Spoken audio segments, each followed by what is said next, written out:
রাজধানী ফিলিং স্টেশনগুলোতে আগের তুলনায় কিছুটা স্বস্তি ফিরেছে।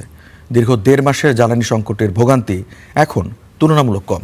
তবে এখনও কাটেনি শঙ্কা। রাজধানীর এক এক স্টেশনের চিত্র এক এক রকম। তেজগাঁওয়ের স্টেশনগুলোতে শুধু এলপিজি গ্যাস সরবরাহ করা হচ্ছে, এখনও রয়েছে তেলের সংকট। অন্যদিকে আসাদ গেটে পর্যাপ্ত পরিমাণে অকটেন সরবরাহ করা হলেও রয়েছে ডিজেল সংকট। প্রতিদিন ডিজেল সীমিত সময়ের মধ্যেই শেষ হয়ে যাচ্ছে বলে জানিয়েছে পাম্প কর্তৃপক্ষ। ফুয়েল পাস ছাড়া জ্বালানি সরবরাহ করা হচ্ছে না বলে জানিয়েছেন পাম্পের কর্মীরা।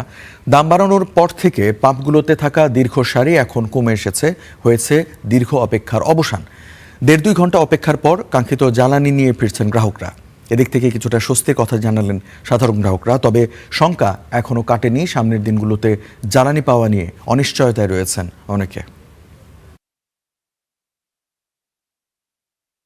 যে সিরিয়াল ছিল প্রথম দিকে এখন অনেকটাই কমেছে, আর ফুয়েল পাসটা হওয়ার কারণে দেখা যায় যে রেশনিং যে সিস্টেমটা ছিল এটা নেই। এখন আমি আমার মতো মান্থলি আমার যতটুকু লাগে আমি ততটুকু নিতে পারছি। মোটামুটি আজকে অনেক আগে পাইলাম, ১-১.৫ ঘন্টার মধ্যে পেয়েছি। বেশ একটা লম্বা সিরিয়াল হয়, মানে আনন্দ লাগছে। প্রথম ২,০০০ টাকা করে তেল দিত, তারপরে আবার ১,০০০ টাকা করে শুরু হয়েছে।